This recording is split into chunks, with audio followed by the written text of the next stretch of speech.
ये है दुनिया का सबसे खतरनाक और पावरफुल पॉइंट। 30 मील की इस छोटी सी जगह को कंट्रोल करने का मतलब है पूरी दुनिया पे राज करना, और इसे ब्लॉक करने का मतलब है पूरी दुनिया को तबाह कर देना। इस पॉइंट को कहते हैं स्ट्रेट ऑफ हॉर्मुज़। स्ट्रेट्स असल में समंदर के ऐसे पतले हिस्से को कहते हैं जो दो बड़े समंदरों को जोड़ने का काम करते हैं। अब ऐसी क्या खुसूसियत है इस 30 मील की छोटी सी जगह में जो इसे इतना पावरफुल और इम्पोर्टेंट बनाता है? हमारी जमीन के 70% हिस्से पर समंदर हैं और इन्हीं समंदरों के जरिए दुनिया की 80% ट्रेड होती है। किसी भी वक्त तकरीबन 50,000 समुद्री जहाज इन समंदरों को क्रॉस कर रहे होते हैं, लेकिन बदकिस्मती से इन समंदरों से गुजरना कोई आसान काम नहीं।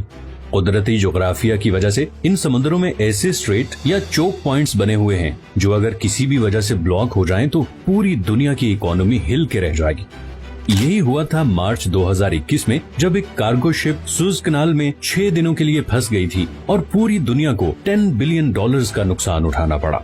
इसके अलावा भी दुनिया में बहुत से चोक पॉइंट्स हैं, जैसे कि पनामा कैनाल जो पैसिफिक और अटलांटिक ओशन के दरमियान ट्रेड को कंट्रोल करती है, केप ऑफ गुड होप जो पूरे अफ्रीकन कॉन्टिनेंट की ट्रेड फ्लो कंट्रोल करता है, स्ट्रेट ऑफ जिब्राल्टर जो कि मेडिटेरेनियन और अटलांटिक सी के दरमियान ट्रेड कंट्रोल करता है, डैनिश स्ट्रेट बाल्टिक और नॉर्थ सी ट्रेड को कंट्रोल करता है, टर्किश स्ट्रेट मेडिटेरेनियन और ब्लैक सी के दरमियान ट्रेड कंट्रोल करता है, और आखिर में स्ट्रेट ऑफ मलाका जो पैसिफिक और इंडियन ओशन की ट्रेड को कंट्रोल करता है। लेकिन इनमें से कोई भी पॉइंट इतना डेंजरस और इम्पोर्टेंट नहीं जितना स्ट्रेट ऑफ हॉर्मुज़ है, और इसकी वजह यह है कि पर्शियन गल्फ और गल्फ ऑफ ओमान को कनेक्ट करने का ये वाहिद रास्ता है, और यहीं से सारे समुद्री जहाज निकल के पूरी दुनिया में जाते हैं।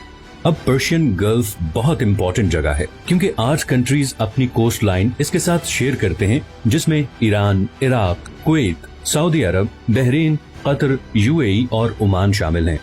इनमें से 4 मुल्कों के लिए बाकी दुनिया से कनेक्ट करने का वाहिद रास्ता ही स्ट्रेट ऑफ हॉर्मुज़ है। अब अगर आप मिडल ईस्ट के बारे में थोड़ा बहुत जानते हैं तो ये आपको पता ही होगा कि मिडल ईस्ट की पहचान उसका तेल है। ये तेल आज भी हमारी दुनिया का सबसे बड़ा एनर्जी सोर्स है।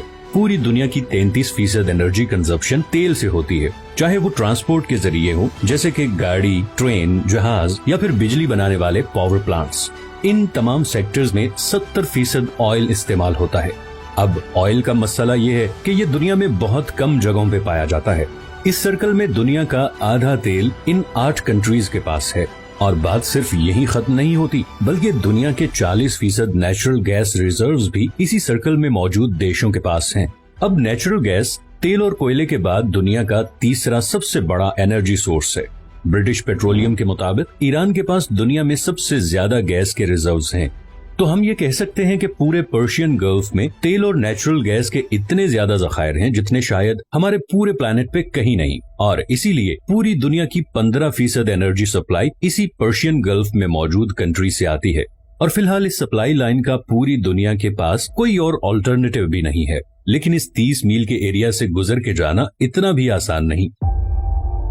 सबसे पहले यहाँ पे 8 ऐसे आइलैंड हैं जिन्हें हर समुद्री जहाज को अवॉइड करना पड़ता है, और ये 8 में से 7 आइलैंड ईरान के कंट्रोल में हैं। इन 3 आइलैंड्स को यूएई कंट्रोल करना चाहता था, मगर 1970 में ईरानियन मिलिट्री ने इन पर भी कब्जा कर लिया। इस सारे एरिया पे तकरीबन ईरान का ही कंट्रोल है। दूसरा, ये जो रेड हाईलाइटेड एरियाज आप देख रहे हैं, यहाँ पर समुंदर कम गहरा है और ऑयल टैंकर्स के लिए यहाँ से गुजरना तकरीबन नामुमकिन है। इतनी मुशक्कत के बाद पर्शियन गल्फ से निकलने वाला मेजॉरिटी तेल ईस्ट एशिया की तरफ जाता है, जिसमें से 76% तो सिर्फ 5 कंट्रीज के पास जाता है। सबसे पहले आता है चाइना। चाइना दुनिया की दूसरी सबसे बड़ी इकोनॉमी है और दुनिया में सबसे ज्यादा पेट्रोलियम इंपोर्ट करने वाला मुल्क है। चाइना की टोटल पेट्रोलियम इंपोर्ट का तकरीबन 45% इसी स्ट्रेट ऑफ हॉर्मुज़ से गुजर के आता है। जापान दुनिया की तीसरी सबसे बड़ी इकोनॉमी है जिसे अपनी 100% एनर्जी इंपोर्ट करनी पड़ती है, और इस 100% इंपोर्टेड एनर्जी सप्लाई में से तकरीबन 80% इसी 30 मील के चोक पॉइंट से गुजर के आती है। इंडिया वर्ल्ड 6 लार्जेस्ट इकोनॉमी भी अपना 70% ऑयल और 50% गैस इन्हीं पर्शियन गल्फ कंट्री से इंपोर्ट करता है, और वो भी इसी रास्ते से। इसी तरह साउथ कोरिया जो कि दुनिया की 10th लार्जेस्ट इकोनॉमी है, अपना 70% तेल इन्हीं पर्शियन गल्फ कंट्री से टैंकर्स के थ्रू इंपोर्ट करता है।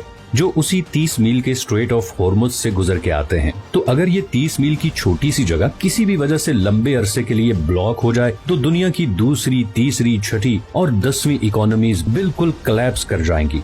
और इसी तरह पर्शियन गल्फ में मौजूद इन तमाम 8 कंट्रीज का सोर्स ऑफ रेवेन्यू भी खत्म हो जाएगा और एज अ रिजल्ट पूरी दुनिया में एक जबरदस्त इकोनॉमिक क्राइसिस आ जाएगा।